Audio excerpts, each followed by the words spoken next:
Let me share with you a personal story on how we got here today.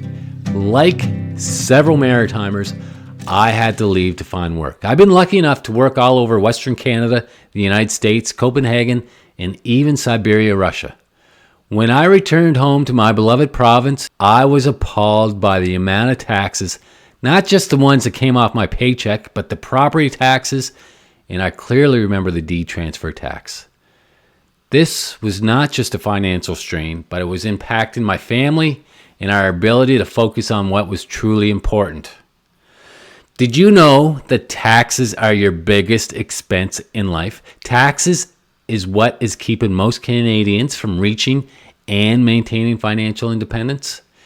It's my belief if we had more access to our own hard-earned money instead of giving away to taxes, fees, and loss, we'd have the ability to focus on what's truly important: our families, our careers, our health.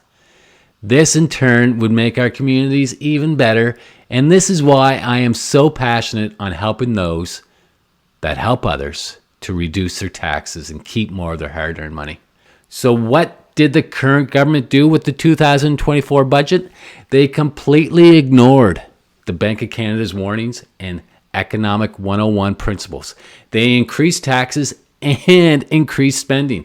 They continue to penalize business owners and those who are trying to contribute to our communities.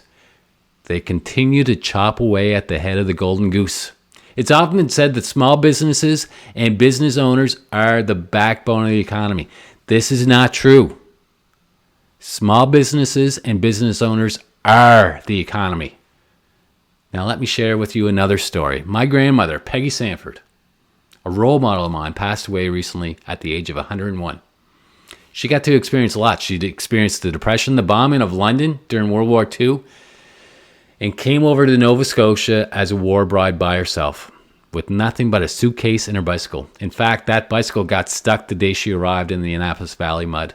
She was one tough lady. One of the many reasons she was a role model of mine was because she said what she meant and she meant what she said, even if it wasn't popular or what you wanted to hear. She was a fan of kindness, hard work, and honesty. She did not tolerate BS, laziness, or hatred. She didn't believe anyone deserved a handout, but taught her family to be the first one to offer their hands out to help out.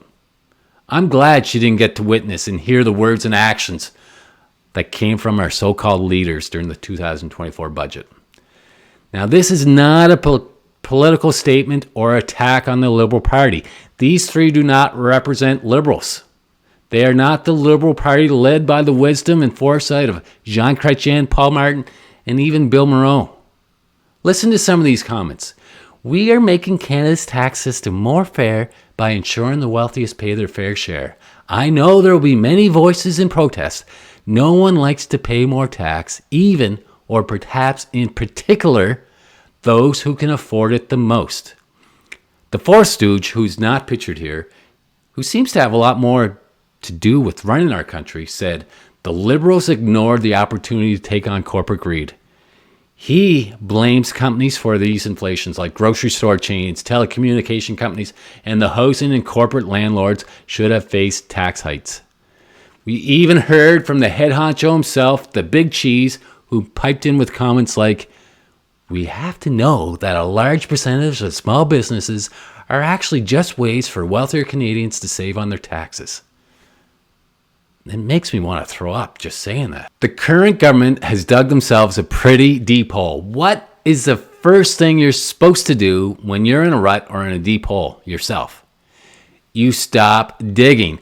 These three keep on digging. There's a huge difference from investing in Canada, from throwing billions and billions away at anything and everything. We are near the end of the Keynesian cycle, which became popular at the end of the Depression. Since then, several band-aids have put on several markets and business crashes. The government debt has reached crisis-inducing levels, and taxes are already at record highs.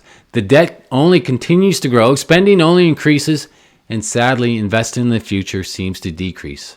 If the government really cared, if they were in touch and concerned about your well-being and wanted everyone to pay their fair share, Instead of trying to be popular, they would lower taxes, reduce government interference, and introduce a flat tax. If a flat tax was introduced where everyone pays their fair share, the need for most accountants, financial planners, tax lawyers, and even Revenue Canada would be eliminated. Until that day arrives, it's about empowering people and ourselves with the right strategies that can help you grow, control, and keep your hard-earned money instead of giving away to taxes, fees, and losses. Now, you can stick your head in the sand like I think they're hoping that you do, or you could also leave Canada like several business owners and retirees are doing to avoid the tax burden that only seems to be getting heavier and more onerous.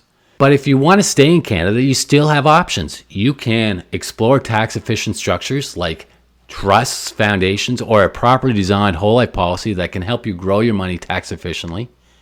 You can stay informed and proactive. Understanding the change in tax laws and financial strategies can help you make better decisions. And of course, you can book a discovery meeting where we can discuss how you can implement these strategies to secure your financial future. I invite you to take action today. Don't let your hard-earned money slip through the cracks through excessive taxation. Click the link below to book your discovery meeting, and let's work together to grow, control, and keep your hard-earned money so you can create a better future for yourself and your community. Be healthy, be wealthy, be wise, push through the noise.